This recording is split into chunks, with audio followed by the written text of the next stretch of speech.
prática. E aí uma coisa que foi bem bacana na semana passada foi a questão dos exercícios, tá? Então, grande parte aí de vocês fizeram os exercícios e aí ajuda muito, né? Principalmente nesse ambiente que nós estamos tendo que trabalhar, esse ambiente aí de trabalhar remotamente, né? Então, nos auxilia bastante. Então, a sala de vocês tá de parabéns, grande parte de vocês fez aí os exercícios. Outra coisa com relação às notas, né? Eu estou terminando de fechar, então, como o nosso trabalho está sendo um trabalho mais difícil, tem questão de exercícios, às vezes tem gente que não faz na data, aí tem que pegar depois, então é mais difícil fechar. Mas essa semana, tá? Essa semana eu já fecho, semana que vem eu devo mandar para cada um de vocês a nota certinho, tá? E aí o que cada um aí tiver me devendo, tá? Então eu mando aí, vou mandar, lógico, mandar no particular de cada um, tá? Mandar aí no WhatsApp de cada um particularmente, tá? Aí a gente vai tirando as dúvidas. Hoje eu ia iniciar, né, uma parte ali, eu tinha preparado a gente terminar a teoria e já fazer o pedaço prático, mas não vai, pela conta que eu fiz, não vai dar tempo, né, de fazer tudo. Então, podem ficar tranquilos, semana que vem a gente vai ter mais, eu vou mostrar mais algumas coisas, principalmente teste com multímetro, teste de fontes, teste de placa e assim por diante. Então hoje a gente vai terminar de falar alguns conceitos e principalmente reforçar algumas coisas, tá? Outra coisa, eu queria falar um negócio para vocês. Essa semana nós tivemos aí, né, tá tendo um debate muito grande sobre o ranking da educação. Existe um ranking mundial que chama PISA, não sei se vocês já chegaram a ouvir falar. Esse ranking ele mede como está a educação em todos os países. E aí esse ranking ele é por disciplina. Tem disciplinas que o Brasil está um pouco ruim, né? E tem disciplinas que o Brasil está muito ruim, né? Então, tem disciplinas que o Brasil está assim...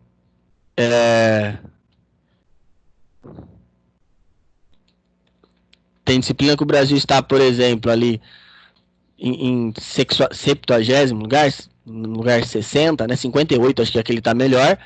E aí as disciplinas que ele está pior, ele chega a estar em 80, por exemplo. Então, ele chega a estar ali no ranking, né? Lá no lugar de número 80, é muito distante, tá? É muito distante. A educação no Brasil precisa melhorar muito, tá? E depende muito de vocês. Vocês são mais jovens, eu sei que a estrutura é ruim, eu sei que muitas vezes ainda, né, só veio agravante essa pandemia. Uma coisa que ela serviu no nosso, assim, para nós, foi mostrar o quanto nós estamos atrasados em tudo, né? Então, ela veio para mostrar ainda mais o quanto atrasado nós estamos, né? O quanto nós temos de problemas para resolver ainda, né?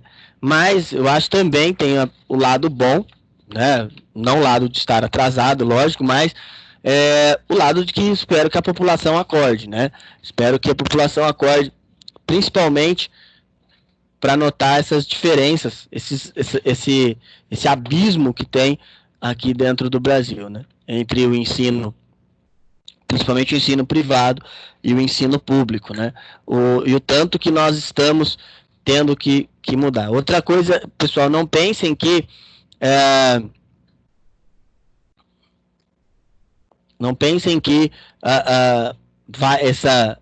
principalmente essas aulas, né, essas aulas online, não pensem que vai acabar tudo, tá? Não tenham isso na cabeça de vocês. É evidente que a tendência de mais para frente é que nós tenhamos de volta, né, as nossas aulas ali presenciais, mas o ensino essa especialização do ensino à distância, a tendência é que ele evolua, né? Lógico, melhore, que as escolas se preparem cada vez mais e que seja uma tendência. Lógico, não total, mas algumas coisas sim. Algumas coisas possivelmente serão transferidas ou passadas para o ensino online, né? Lógico que não dá para passar tudo, já falei para vocês, né? Mas algumas coisas, né? Algumas disciplinas, pelo menos, eu creio que elas sejam transferidas para o ensino online, tá? Bom,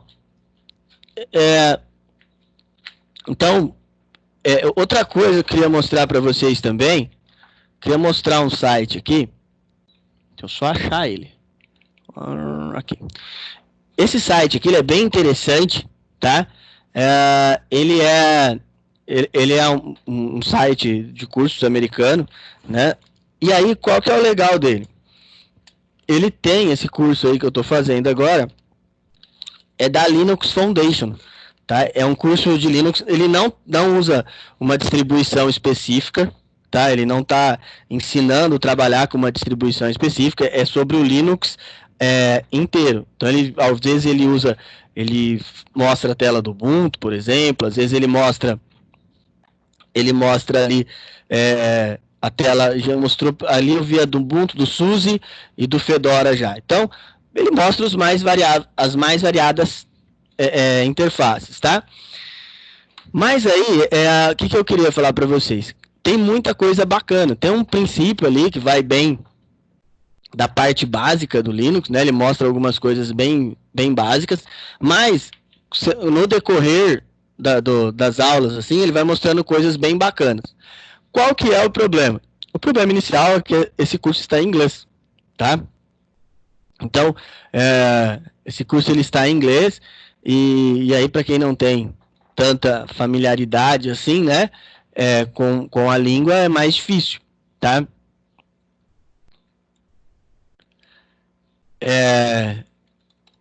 Então, mas nas aulas escritas, você pode clicar com o botão direito, traduzir para português, e ele traduz, ó, tá? Então dá para utilizar algumas coisas, né? Problemas são quando tem aulas de vídeo, aí o vídeo não tem jeito. O vídeo, as aulas, quando vem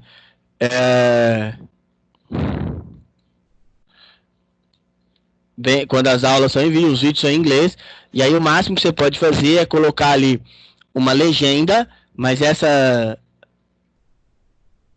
legenda, ela é em inglês também, tá? Então não é legendado em português.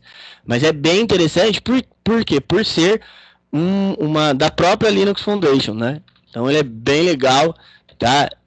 Aqui, ó, Linux Foundation, o nome do curso é LFS 101X, e aí você vai fazendo, tem algumas provas, assim, tem algumas questões para você ir respondendo, tá? É bem bacana. São 18, eu já fiz 11, né? Eu tô no capítulo 11, são 18 capítulos, depois tem uma prova, e aí se você for bem, se você conseguir fazer, você consegue uma certificação. Eu tô falando porque eu tô mostrando isso aqui para vocês verem, assim, o tanto de coisa que dá para vocês assim, procurar fazer, né? Tem vários outros que eu tava vendo aqui que são bem legais. Esse foi o que eu achei mais bacana, tá? Então, quem quiser depois eu passo o link, mas o site é esse aqui, ó, cursedx.org, tá? Tem bastante material lá, tem bastante material mesmo, que é muito interessante, tá? Bom, voltando para o nosso nosso curso aqui, né? Na aula passada, já desde a primeira aula, a gente falou o porquê da revisão. Então, relembrando a vocês, o intuito principal de se fazer uma revisão dos módulos que vocês já tiveram é o de relembrar literalmente, né? Por quê? Porque já passou bastante tempo, né?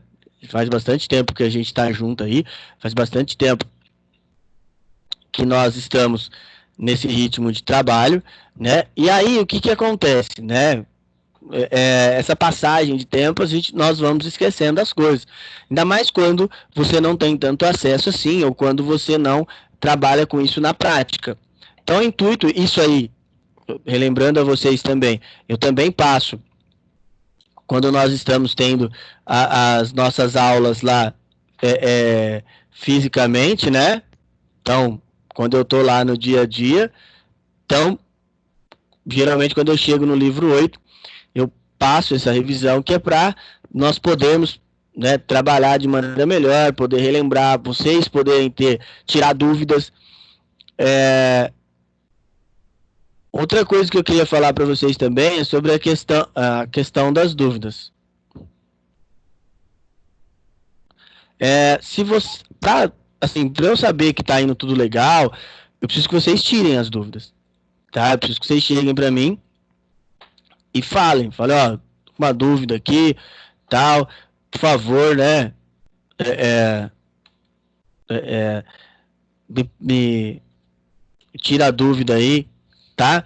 Então, para que nós tenhamos um melhor entendimento,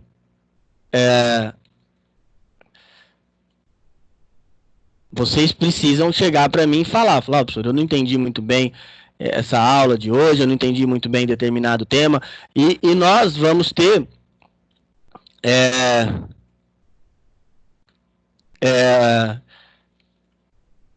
nós vamos ter ali, ou agora, quando nós formos rever algumas coisas, tá? Mais um motivo e mais um tempo para ser mais preciso, né? Para que vocês possam chegar e falar, puxa, isso aqui eu não aprendi direito, o professor falou agora, eu lembrei que eu não entendi. E aí você pode chegar e me perguntar, falar, professor, ó, aquele tema lá, semana que vem, eu aposto que a hora que nós começarmos a fazer os experimentos, vocês vão ter muitas coisas que vocês vão falar que vocês não se lembram, mas precisa falar, né? Porque depois vai virando meio que uma bola de neve, e vocês, né, não é nem culpa de vocês, ou algo que tenha que culpar especificamente alguém, mas vocês vão acabando esquecendo mesmo o que vocês já tiveram de aula, tá? Então vocês têm que assim, toda vez que você escutarem alguma coisa, seja que você nunca ouviu, ou alguma coisa que você já ouviu e não gravou de maneira legal, por favor, perguntem, tá? E aí a gente já falou dos 8 livros, vocês falaram para mim que vocês aprenderam, e o mais interessante é que teve grande parte de vocês que quando vocês foram responder essas questões para mim, né, falar o que aprendeu em cada livro, grande parte de vocês escreveu lá que não lembrava em determinado módulo. Então olha que interessante. Você não lembrar o que você tinha tido em determinado módulo. Você podia falar qualquer coisa, era uma coisa muito simples, muito sucinta.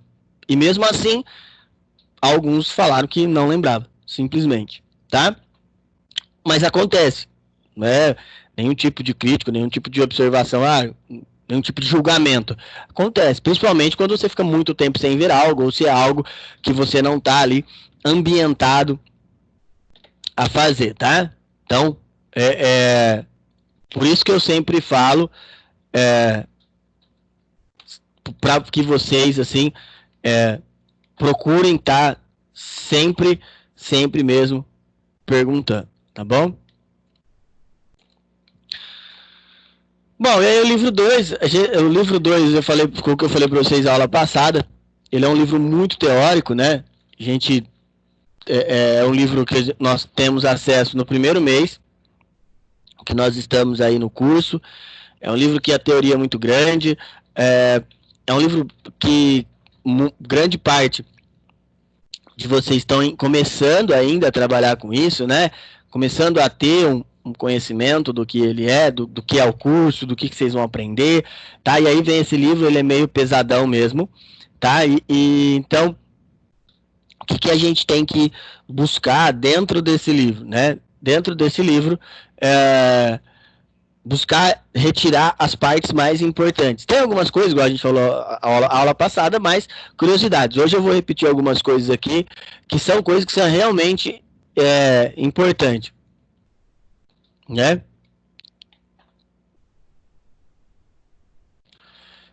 Então, são coisas assim, quando a gente vai falar de novo, né, são coisas que realmente você tem que ter, ali mais, mais atenção e verificar, assim, melhor, tá? Bom, então, continuando dentro do módulo de eletroeletrônica, a gente vai estudar componentes, vai estudar algumas coisas ligadas a placas. E estudar principalmente o funcionamento, tá? Qual que é a principal importância? Eu falei semana passada para vocês, é adquirir exemplos práticos, né? Eu sempre procuro na aula, tá falando para vocês, exemplos do dia a dia. Como eu trabalho com isso, fora eu tenho minhas aulas e eu tenho meu trabalho como técnico. No meu dia a dia, tem algumas coisas que nós vamos aprendendo também, tá? E aí eu procuro passar isso para vocês. Bom, como o que, por exemplo?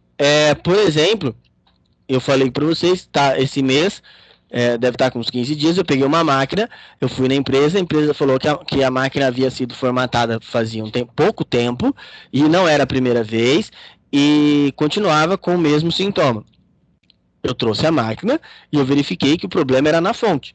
Como eu verifiquei? Peguei o multímetro, vi o tanto que ela estava entregando de potência, e aí era bem inferior ao que ela teria que entregar. Por exemplo, onde tinha que entregar 12, ela estava entregando 4 ou 3, se eu não me engano, era bem pouco mesmo. Então, o componente não conseguia funcionar de maneira correta, tá? E aí a máquina começava a travar. Trocou a fonte, a máquina está lá, linda, funcionando, tá? Outra coisa que aconteceu também foi com o notebook. O notebook, ele deu a entrada, não ligava. Fui ver, era a fonte, tá? Mas, o que aconteceu? Conversando com o cliente, ele falou que primeiro, o notebook passou, num primeiro passo, esse notebook começou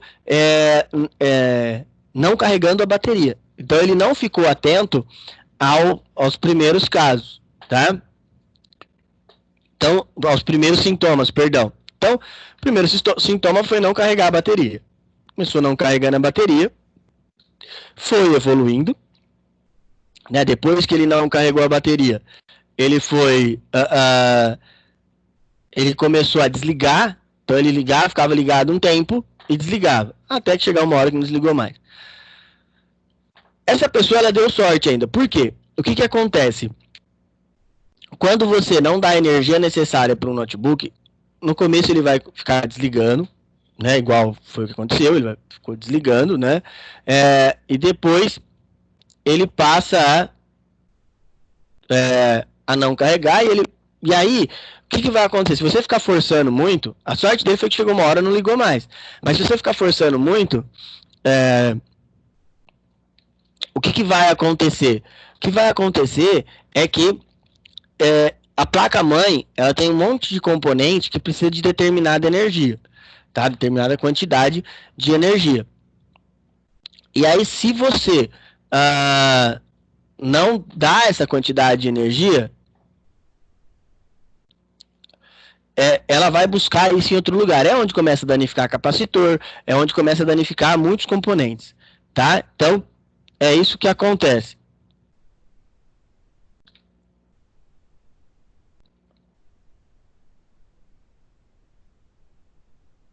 Tá, então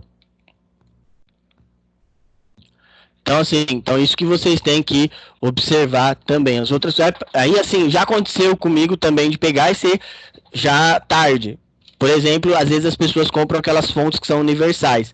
Fonte universal, gente, não serve para muita coisa, tá? A fonte universal, ela não dá a voltagem que o notebook precisa, só não adianta, com o passar do tempo só piora. E aí é o seguinte, o único caso que você vai não é que dever nenhum, né?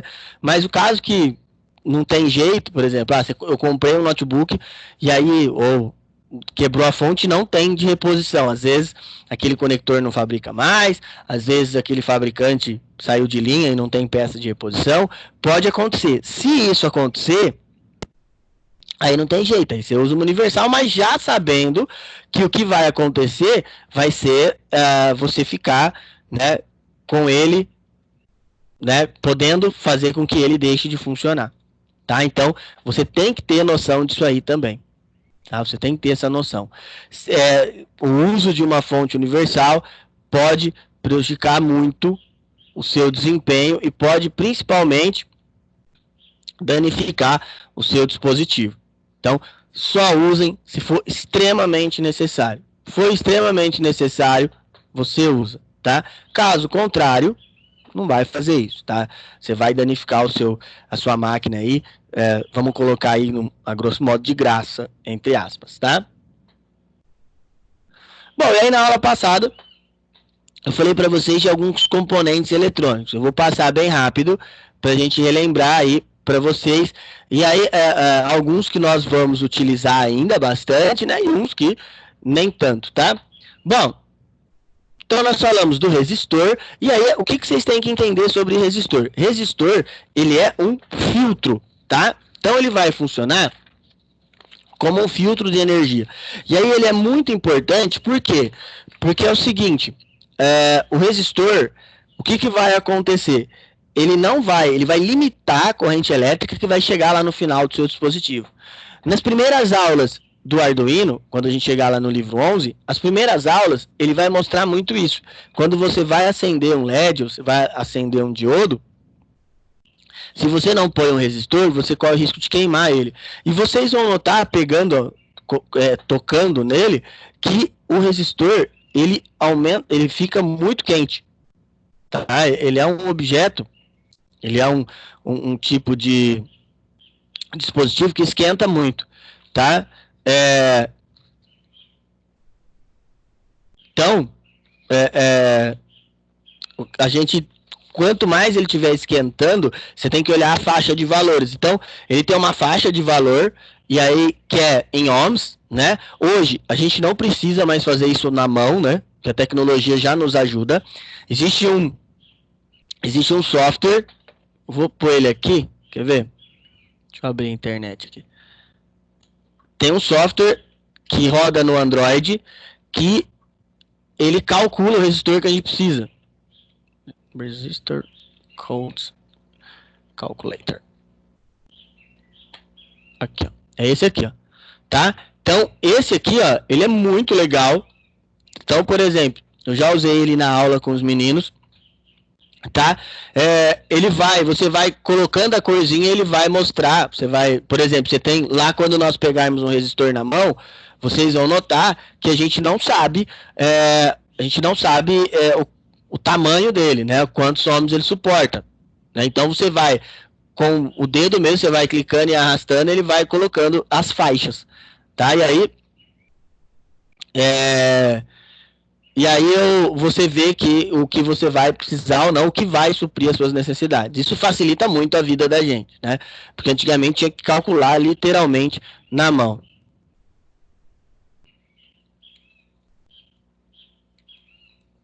Bom, a gente falou também sobre os diodos.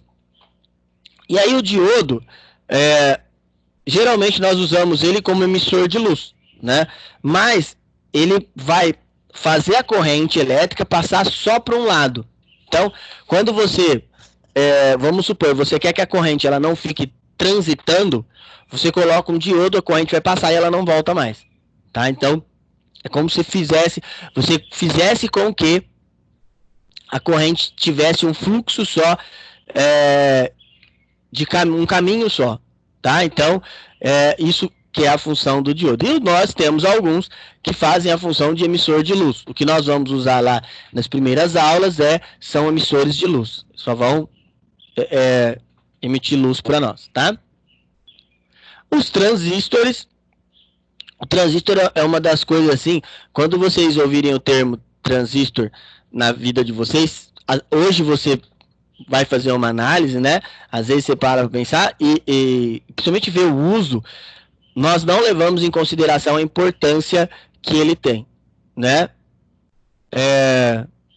Qual que é a importância do transistor? O transistor, ele foi uma geração, né? A gente lembra lá no livro 4, a gente falava das gerações, né? E aí teve uma geração que foi de transistores, e essa geração, ela foi uma revolução, tá?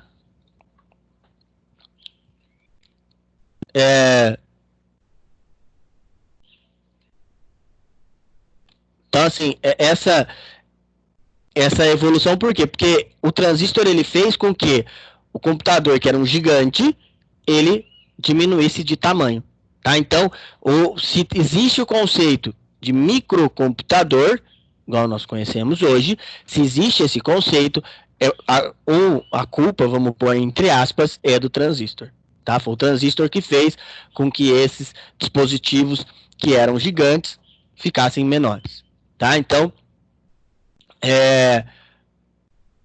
culpa principal que fez com que, né, os dispositivos ficassem menores, que fossem diminuindo de tamanho, é do transistor, tá? Então, ele é muito importante para a história, tá? Até para vocês terem uma ideia, antes, na geração do transistor, nós não tínhamos ainda os microprocessadores, tá? Então, ele foi uma geração antes do microprocessador. Tá? Então, por isso que ele tem esse grau de importância principalmente. Hoje, qual que é a função principal do transistor? A função principal dele é fazer a ligação das trilhas. Então, fazer com que as trilhas lá dentro se comuniquem. Tá? O fusível, eu falei para vocês, o fusível ele é um limitador, ele é um sistema de proteção, ele trabalha com uma amperagem, ele tem um filamento dentro dele, e conforme for passando a amperagem, esse filamento se rompe, tá? E aí, o que a gente até comentou na aula passada?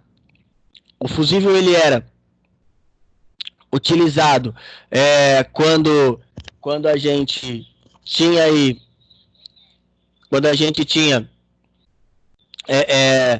principalmente, né, em casa também, em casa a gente usava o transistor, o fusível, tá? Mas aí, o que aconteceu? Ele era muito grande,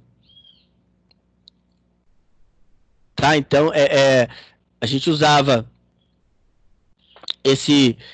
o fusível em casa, também limitar. O que acontecia como às vezes a passagem da tensão era muito rápida, tinha muitos acidentes com curtos, aí se proibiu, tá? Mas hoje ainda usa em dispositivos pequenos, usa bastante. Eu gosto muito de falar sobre o fusível porque ele é muito revolucionário, tá? Por que ele é revolucionário, pessoal? Porque é o seguinte, imagina assim, o fusível, ele é muito pequeno, tá? E ele é um pequeno filamento de metal. Como é que ele vai calcular?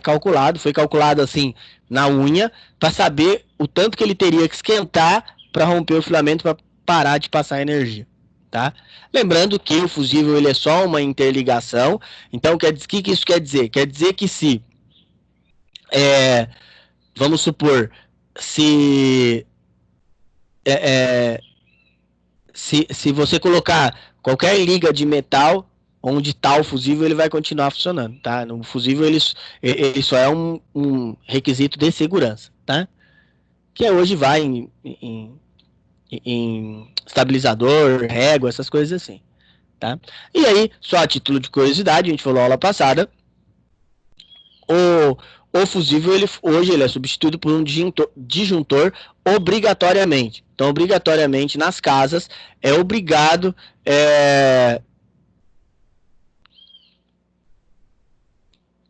obrigado a se usar o disjuntor. O disjuntor ele é muito mais seguro, né? E ele tem uma qualidade muito maior. E a diferença é que se atingir a amperagem maior do que o seu disjuntor suporta, vai cair o disjuntor e vai desligar a sua rede, tá? E aí a gente falou também sobre o funcionamento de pilhas e baterias, e as pilhas, ela nada mais é que dois polos carregados, um carregado positivamente e outro negativamente. Como a gente sabe, os polos opostos, eles se atraem, eles ficam se chocando, gerando energia. Essa reação química, ela tem uma determinada quantidade de vezes que ela vai ser executada.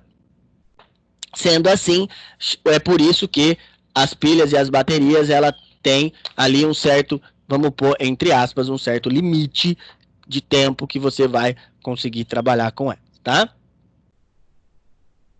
Bom, e aí, só duas coisinhas que acabou passando e eu não coloquei, mas a aula que vem a gente vai falar sobre esquema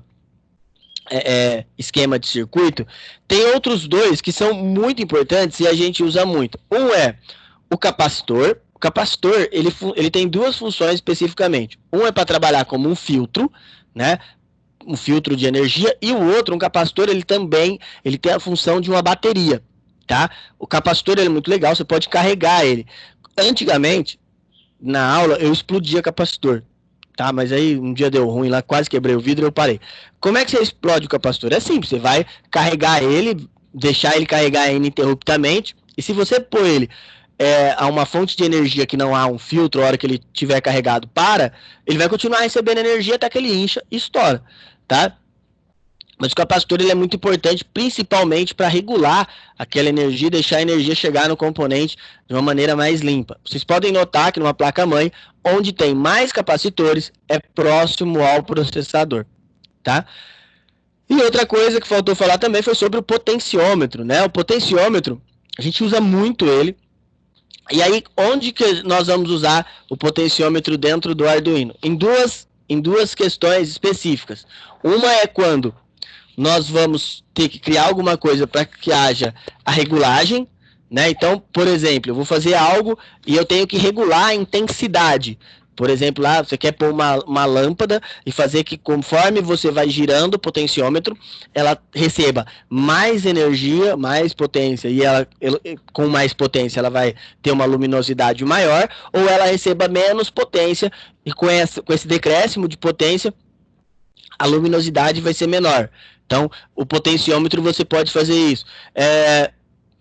Você pode, por exemplo, tem a garrinha, eu configuro para abrir e fechar, né? Se você quer fazer uma configuração, abre e fecha, você amplia o potenciômetro e diminui, ele vai abrindo e fechando. São todas coisinhas que a gente vai aprender, muito importante, tá? Bom, e aí falando dos circuitos eletrônicos, o circuito eletrônico, o que vocês têm que pôr na cabeça que é? O circuito eletrônico, ele é um conjunto de componentes que vão formar um circuito, e aí, quando a energia, os elétrons, ele sai da sua fonte de energia, o circuito eletrônico ele vai criar um caminho para que essa energia vá percorrendo, um caminho lógico. O circuito elétrico ele nada mais é que 0 e 1, ligado e desligado. Quando você liga a sua lâmpada, ela vai ligar. Se você solta, na verdade, é mais fácil entender assim. Se você desmontar o interruptor da sua lâmpada ali e tirar o fio, você vai tirar os dois fios. Se você bater um fio no outro, ele vai ligar. Se você tirar, ele vai desligar. É simples assim. O interruptor ele só funciona quando você puxa ele para um lado, ele vai juntar, o ferrinho vai bater, ele vai juntar os dois e vai fazer ligar. Então é 0 e 1 só, tá? Não tem nada lógico entre eles, tá? A corrente ela pode ser contínua ou alternada. Uma corrente contínua, ela vai num sentido único, por exemplo, a nossa lâmpada, e a alternada é quando ela vai passando por vários pontos. Um exemplo que a gente tem que a gente pode utilizar ali para falar onde usa um e onde usa o outro, né? É quando você precisa usar uma corrente contínua, né? Você vai, por exemplo, quando você precisar medir uma corrente contínua, quando você vai medir uma pilha, uma bateria. Quando você vai medir uma tomada, você tem que medir pela corrente alternada, tá? São os exemplos que a gente vai utilizar no nosso dia a dia. Bom, e aí a gente falou um pouco sobre lei de Ohm. Lei de Ohm dá para usar de muito jeito na prática. Lá no livro de Arduino, eu mostro para vocês como a lei de Ohm é importante e como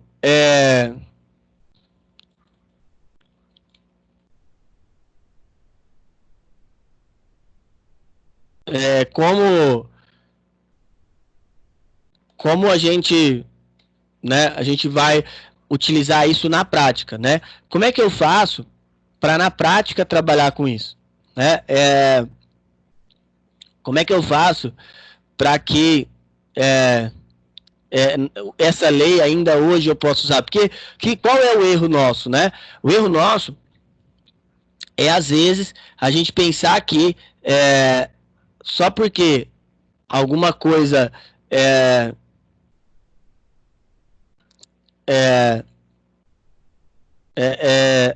alguma coisa assim, né?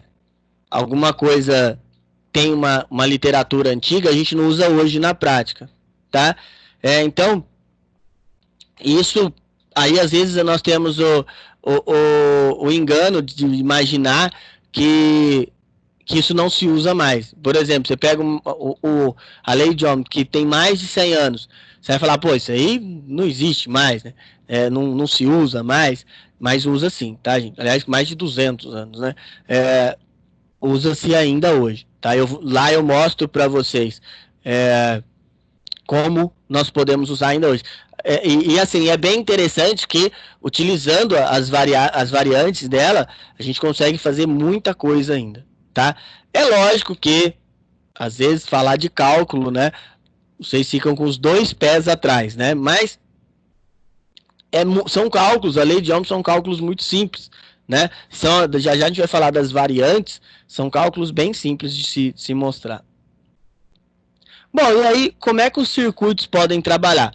Os circuitos eles podem trabalhar em série ou em paralelo. O circuito em paralelo, você vai fazer a saída do fio, o fio vai sair, né? E aí, essa saída, tá? Ela vai pegar e dividir essa conexão em dois. Então, por exemplo,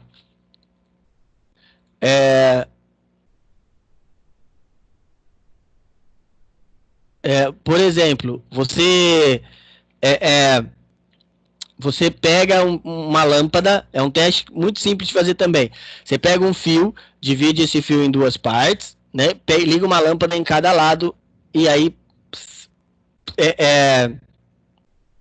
você põe na tomada. Você vai notar que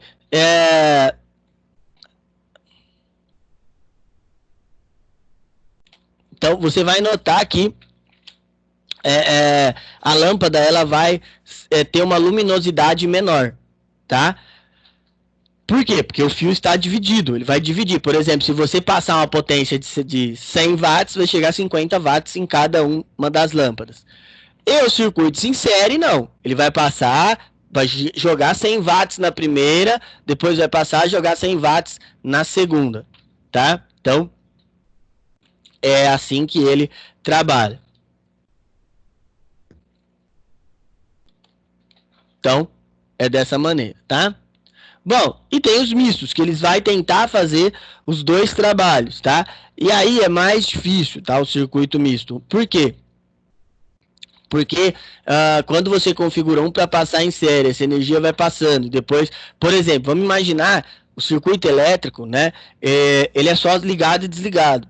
Já imaginou você está passando, uma lâmpada acende de um jeito, outra lâmpada acende de outro, é bem mais complicado. Geralmente a gente trabalha mais, principalmente circuito elétrico, em série mesmo, porque não há nada que vai fazer o gerenciamento dessa passagem aí, tá? Então, o circuito misto é menos usado ainda, tá bom? Bom, e aí, essas aí são as variantes da lei de Ohm. Então, a lei de Ohm ela tem várias variantes, tá? E aí ela vai trabalhar com a resistência, com a intensidade e com a tensão. Na verdade, isso aí é só a regrinha de 3, tá? A gente só vai trocando os lugares aí. Então, assim, a lei de Ohm, ela veio, o que vocês têm que lembrar, desde quando ela foi criada, para facilitar a nossa vida. Então, quando a gente precisa, por exemplo, ver qual resistor, que tamanho que eu vou usar em determinado circuito, é só eu ir aqui, ó, e calcular a tensão. Então, a resistência, né? E aí a gente consegue descobrir o tamanho do meu resistor correto, tá? Se você, por exemplo, um exemplo simples. Vamos supor que você precisa de um resistor de determinado tamanho, determinada potência. Aí você vai e coloca um de uma potência inferior, tá? O que você vai fazer? O que vai acontecer? O que eu falei para vocês, o resistor ele esquenta, porque vai estar passando energia aí dentro, e aí a gente já sabe que a energia, a base dela é a produção de calor. Se você chegar, ele vai começar a esquentar tanto e aí ele não vai fazer o trabalho dele, ele vai se romper. Ou ele vai queimar e aí ele vai danificar o seu dispositivo, tá? Bom, vou falar um pouquinho de algumas ferramentas, a gente fala isso lá com mais propriedades. E aí quando eu vou falar de ferramenta para vocês, eu sempre procuro falar o seguinte, né? Quando vocês forem adquirir as ferramentas de vocês, procurem irem adquirindo conforme vocês vão usando, tá? Outra coisa, procurem também adquirir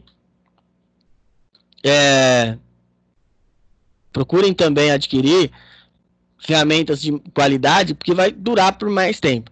Eu vejo às vezes assim, eu tenho alunos que quando o curso vai começar, ele já corre lá e compra um kit gigante. Aí vem com umas bancadas, umas coisas de teste que ou vai demorar muito para usar, ou às vezes nem utiliza. Tá? Então, tomem cuidado com isso aí. Vão investindo conforme vocês forem precisando.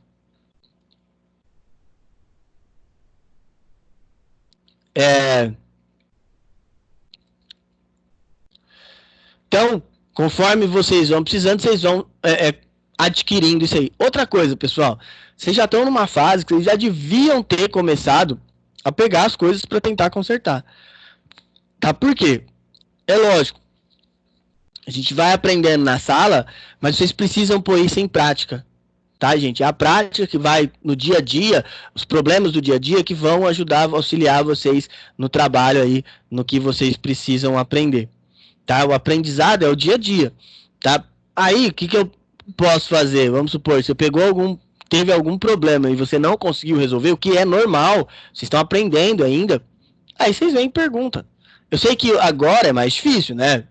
A gente tá ali, tá num período que a gente não se vê, não dá pra você, né, se der algum problema mais sério, me levar, mas você vai perguntando, tá? Porque vai ser a prática que vai tornar você melhor, tá? Você só vai aprendendo conforme você for praticando, tá? Então, procurem fazer isso. Meu vizinho tá com um computador aqui, deixa eu dar uma olhada, deixa eu ver se eu consigo resolver. E aí você vai verificando e aprendendo cada vez mais. Com a prática do dia a dia vai gerando alguns tipos de problemas que você vai conseguindo solucionar, tá?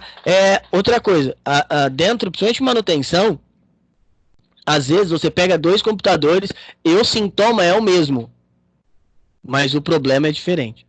Por exemplo, é igual computador travando. Meu computador tá travando. Cara, pode ser vírus, pode ser um vírus, pode ser sua fonte, pode ser seu HD, pode ser a memória, pode ser aquecimento. Esses dias eu andei pegando computadores aí que extremamente sujos, né? Aconteceu de entrar vários em um curto período de tempo que estavam sujos. E aí, o que eu fiz? Tinha que fazer limpeza. Por quê? Por que ele estava travando tanto? Porque aquecia muito, tá? Então aí, o processador ele começa a não conseguir entregar o serviço que precisa. Tá? Bom, então vou falar das ferramentas rapidão. O alicate de bico a gente não usa muito pouco. Aliás, em PCs a gente usa quase nada, né? A gente usa mais esse aqui, que é o de corte. E o alicate de corte a gente usa principalmente quando nós precisamos organizar algumas coisas dentro do gabinete. Você pega um gabinete, você coloca, por exemplo, eu costumo organizar muito com o famoso enforca-gato. E aí você vai organizando os cabos ali dentro, a hora que você fecha o enforca-gato, fica aquela sobra, você corta com alicate de corte. Em redes, eu uso muito alicate de corte também para cortar canaleta. Como eu tenho um alicate de corte que é bem bacana, quando eu preciso fazer alguns acessos à canaleta ali que requer uma finalização melhor, tá? Eu uso o alicate de corte, tá bom? Então, geralmente eu uso mais ele do que o de bico. Só esse menorzinho que eu uso muito. Por quê? Para inserir cabos flats, tá? O que acontece? Na semana que vem eu vou mostrar para vocês algumas coisas, algumas curiosidades. A gente vai trocar uma memória de um notebook, de 2 notebooks totalmente diferentes. Então, vou me organizar aqui para a câmera focar bem legal. Eu vou abrir 2. Um notebook com a tampa simples, tá? Como assim com a tampa simples? Você vai tirar a tampinha de trás, vai tirar a memória e vai tirar o HD e colocar. E um outro, que são esses mais recentes, que você tem que tirar a tampa inteira atrás. A gente vai fazer um negócio bem bacana para que vocês possam rever aí, tá? E aí eu mostro por que eu uso ele. Porque às vezes você tem que colocar um cabo flat, você tem que inserir ele no lugar e a sua mão não chega. tá? E aí você usa o alicate de bico para te ajudar. É lógico, tem que usar com bastante cuidado, porque se vier a romper um flat interno dentro de um notebook, tá? Já era. Por exemplo, uma vez um cliente meu, acho que estava meio bravo, foi puxar o teclado do notebook, arrebentou o flat, e aí o flat, ele arrebentou não o flat do teclado, que aí era simples, trocava o teclado, mas veio o conector do flat lá dentro, estourou na placa, perdeu a placa-mãe. Na verdade, durante um tempo, como o notebook era legal, ele usou um teclado USB até ele comprar outro, tá?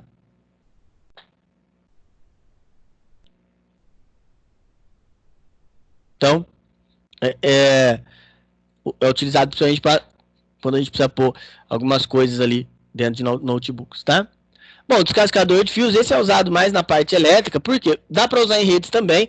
Tem uma galera que gosta de usar para descascar cabo de rede, mas vocês vão notar, quando nós voltarmos lá, nós vamos ter estrutura de redes, vocês vão notar que esse tipo de cabo aí, perdão, esse tipo de alicate, a gente acaba esquecendo dele, na verdade. Por quê? Porque a gente já tá com o alicate de crimpar na mão, a gente já tira, descasca o fio já com o alicate de crimpar. Então a gente pouco utiliza ele. Na parte elétrica utiliza muito, mas em redes a gente utiliza muito pouco. O ferro de solda a gente usou bastante, né? A gente usa ele quando há necessidade aí de fazer alguns trabalhos, algumas soldagens, né? Esses dias eu precisei soldar um conector de um celular, nunca suei tanto na minha vida, porque fazia muito tempo que eu não utilizava o ferro de solda, e aí você vê, eu tive que pegar tem uns celulares aqui que estão queimados, tal, arrancar deles, pôr de novo, para ir treinando bem, para depois voltar. Até, igual eu falei para vocês, solda é uma das coisas também que é muito chato, assim, chato entre aspas, tá? Porque a solda, quando você fica muito tempo sem fazer, principalmente essa solda que requer mais qualidade, requer mais atenção, né? Se você não fizer de maneira correta, o risco de dar errado é muito maior. O suporte, isso aí a gente não tem na sala, né? Então, é muito, assim, ruim de usar, né? Porque nós não temos ele ali na sala para nos auxiliar. Isso é uma mão na roda para trabalhar, tá? Facilita muito, principalmente depois que às vezes você tem que parar para olhar como é que tá ficando, às vezes não, toda hora, né? Você tem que parar para ver como é que tá ficando. E aí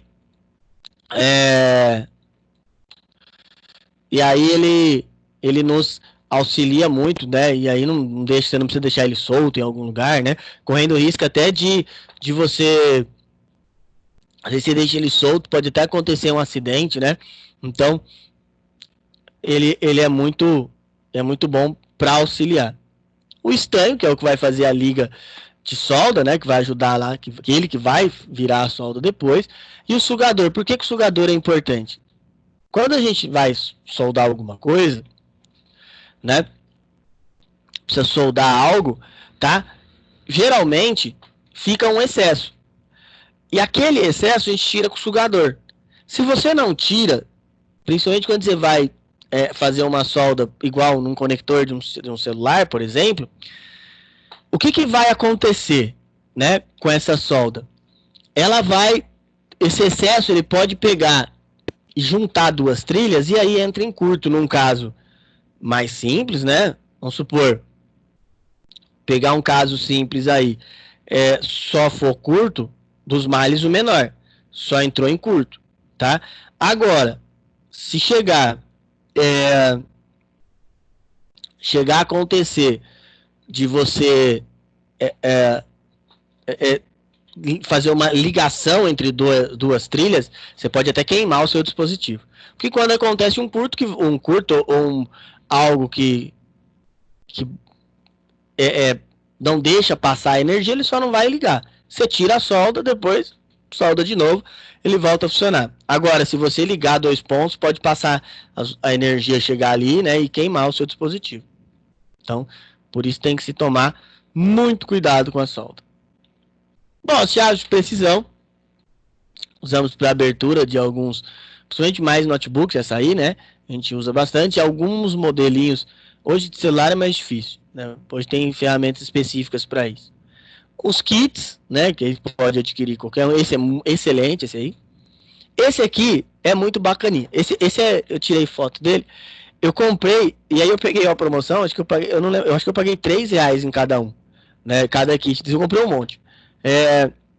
O frete era muito mais caro, acho que o frete ficou 15, né, cada um ficou 3, aí eu comprei uns 5. Ele é bem simples, né, ele é bem simplesinho mesmo, mas, cara, às vezes pra você usar rapidinho ali, você tem ele dentro da sua mochila, porque ele é pequenininho, auxilia bastante, tá? Então, mas ele é assim, se você for usar no trabalho bruto mesmo, é um mês de trabalho, tá? Ou menos. Então, é algo, para fazer uma manutenção bem simples. Então, às vezes você vai em algum lugar, né?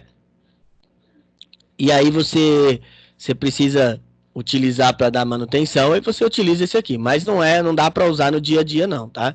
No nosso dia a dia é muito complicado. É muito simples mesmo, tá? O filtro de linha. O filtro de linha, a gente usa ele somente para, ou régua, né? Alguém chama de régua. Se você for entre usar aquele T horrível lá e usar um filtro de linha, é sempre o filtro de linha. Por quê? O filtro de linha tem um fusível ali. Se você abrir ele, ele vai ter duas colunas de ferro, que é o que conduz... Ferro não. Duas colunas de metal que vão preencher as tomadas, que é onde conduz a energia. É lógico que ele não tem segurança nenhuma, tá?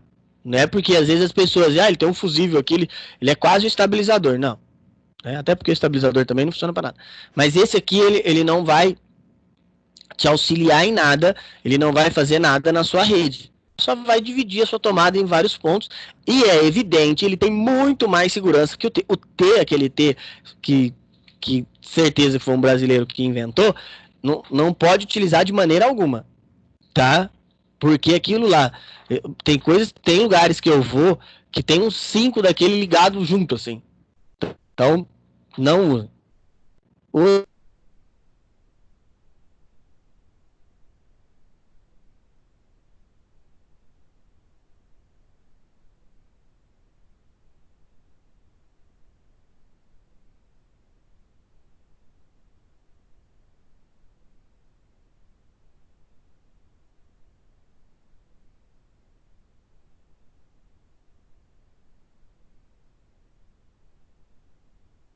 Tá?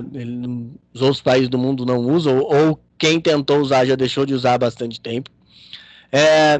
E aí, qual que seria a função dele? A função dele seria a de pegar a energia que está chegando ruim, né? Pegar essa variável e fazer com que, né, ela chegasse melhor lá no final. Tá? Então. Oi. Fala de novo que tinha cortado tudo. Tudo qual? Meu microfone tinha parado de falar. Uai. Quando você tava falando do filtro de linha, o teu microfone caiu. Então tá, vamos voltar aqui. Mas chegou a falar do filtro de linha ou não? Não, bem no comecinho ele já cortou. Foi bem no começo. Tá, então vamos lá. Então a função do filtro de linha é dividir a rede. Então ele vai pegar a tomada que você ligou ele e dividir em várias. Logicamente que ele é muito melhor que aquele T, tá? Aquele T lá ele não serve para nada, que lá é um perigo, né? Porque aquilo lá ele vai dividir a mesma tomada, às vezes pode chegar a conectar duas tomadas em uma só, tá? Então tem que tomar bastante cuidado disso aí. O filtro de linha não, ele passa um condutor, né, que divide a tomada, uma liga metálica, e essas ligas metálicas elas vão formando cada uma tomada. Ele tem um fusível que, caso haja um surto de tensão, ele vai queimar esse fusível. Não quer dizer que isso aí é 100% confiável, tá? Ele tem um monte de problemas ali, mas já é muito melhor do que o T, tá bom? Bom, o estabilizador, a função dele, eu sempre costumo falar que é nenhuma, tá? O estabilizador, igual eu falei para vocês, ele só é fabricado aqui no Brasil hoje em dia. Países que chegaram a utilizar já parou porque ele não tem eficácia, tá? Por exemplo, você quer ver assim, tem caras que falam assim, para você pegar, comprar um estabilizador e ligar na sua TV, pra você ver o que acontece. Nessas TVs mais modernas. Não façam isso, tá, gente? Mas dá ruim. Então a função do estabilizador seria gerenciar como é que a energia está chegando e fazer com que ela chegue o mais limpo possível lá do outro lado. Qual que é o problema? O problema é que ele não consegue fazer esse trabalho, principalmente esses roteadores que são mais simples, tá? Esses roteadores que são mais simples, que são convencionais, que são os que a gente usa aí no dia a dia, eles não fazem esse trabalho. Tem alguns roteadores, alguns tipos de roteadores que eles têm uma potência superior, de estabilizadores, ele tem uma potência superior, por exemplo, de 1 kVA, aí ele consegue fazer um trabalho melhor, tá? Um exemplo assim clássico uma vez eu tive um cliente que ele comprou um estabilizador, eu trabalhava numa loja, ele comprou um estabilizador e ligou uma impressora laser, e aí ele reclamava que ele colocava o estabilizador lá e queimava. Lógico, né, gente? A laser tem uma potência gigante, a hora que ia passar a energia dava um pico lá em cima, o estabilizador, o fusível não aguentava, tá?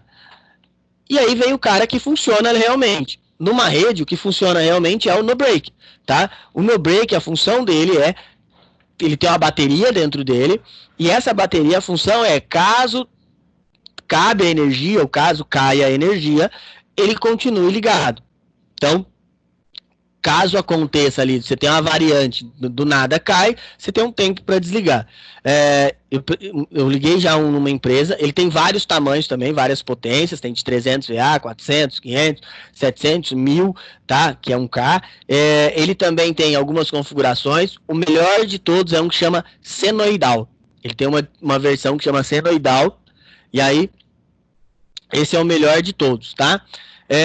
Quando no break você instala um grande, eu já fiz isso, eu fiz em um que você colocava no break e ele você colocava um rabicho ali, tipo aquele cabo de chupeta, e ligava, e eu liguei numa bateria de caminhão. Aí nós fizemos um teste, o servidor ficaria 72 horas ligado, ininterruptamente trabalhando, sem precisar de auxílio de energia. Por que teve que fazer isso? Porque uma vez teve um surto de energia lá, o servidor caiu, a hora que voltou, corrompeu o Windows. O Windows é maravilhoso para isso acontecer, e aí a empresa perdeu muita coisa, porque algumas coisas ainda deu para salvar, mas muita coisa perdeu. Então por isso que ele colocou esse no-break gigante em uma bateria de caminhão ainda, para não ter problema, tá? E era ainda um no-break top, era um senoidal, e trabalhava muito bem, tá? Muito bem mesmo. Bom, depois nunca mais teve problema, eu não precisei mais ir lá, mas ficou muito bom. Pra vocês terem uma ideia, olha como um servidor pode vir a dar problema. Quando esse servidor caiu, eu lembro que a empresa ficou 3 dias sem poder trabalhar. Então, você ficar 3 dias sem trabalhar, porque o que acontecia? O servidor gerenciava tudo. Então, hoje, por exemplo, um caminhão vai sair, ele não pode sair sem nota, né?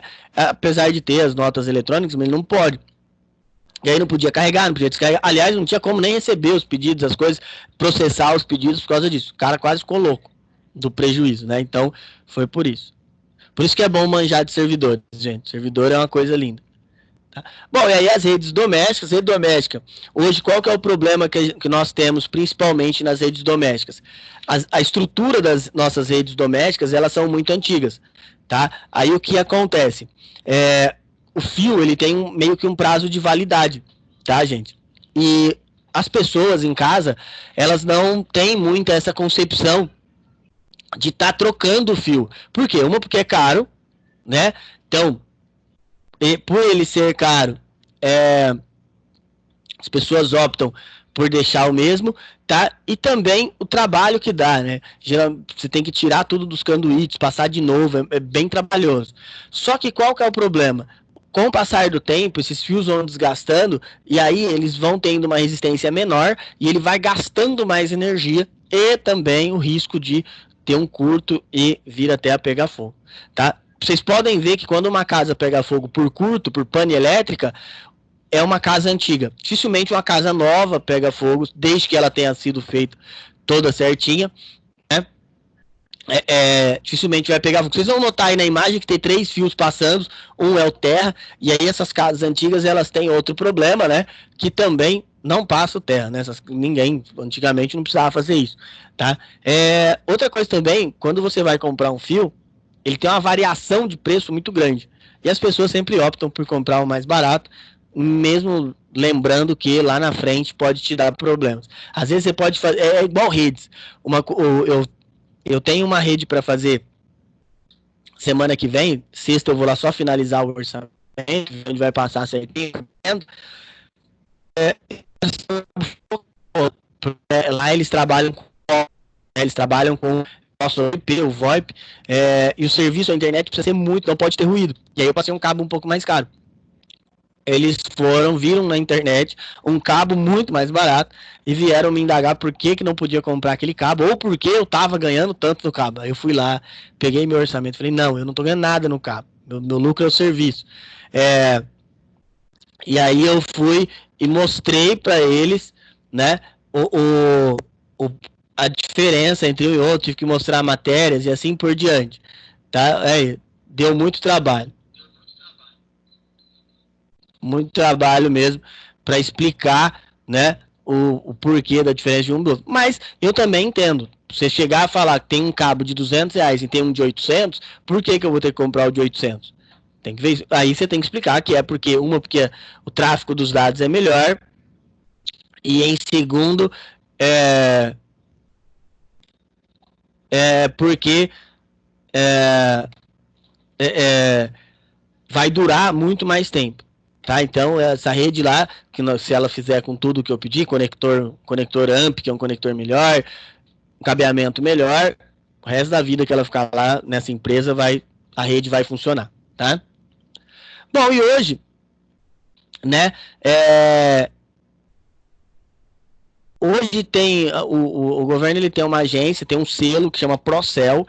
Esse selo, ele dimensiona a qualidade energética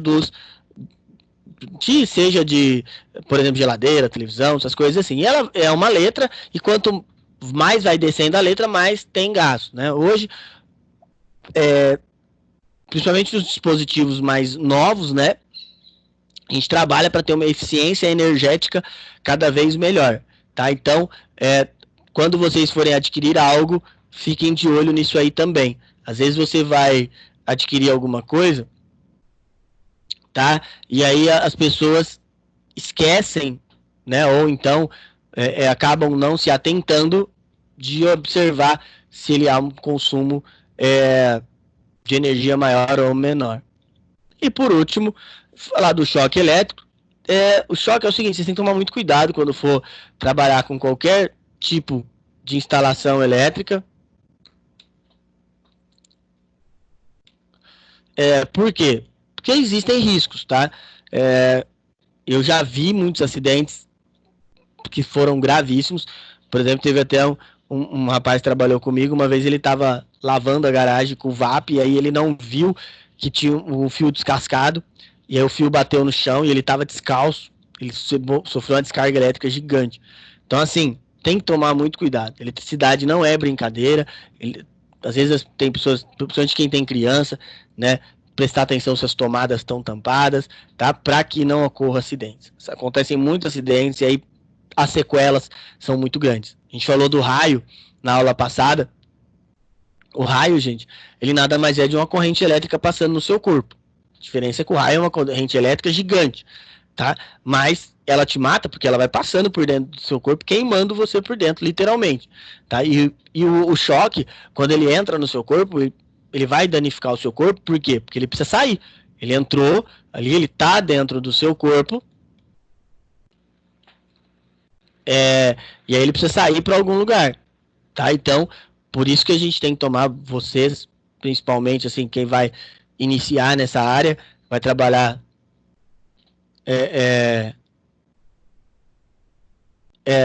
tomar bastante cuidado, porque às vezes você pode achar que, eu tô mexendo num cabo ali, não vai me acontecer nada, mas acontece sim, tá? Pessoal, alguém tem alguma dúvida?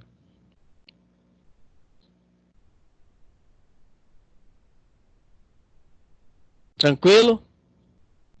Bom, Então, deixa eu só falar algumas coisas aqui antes de passar os exercícios para vocês.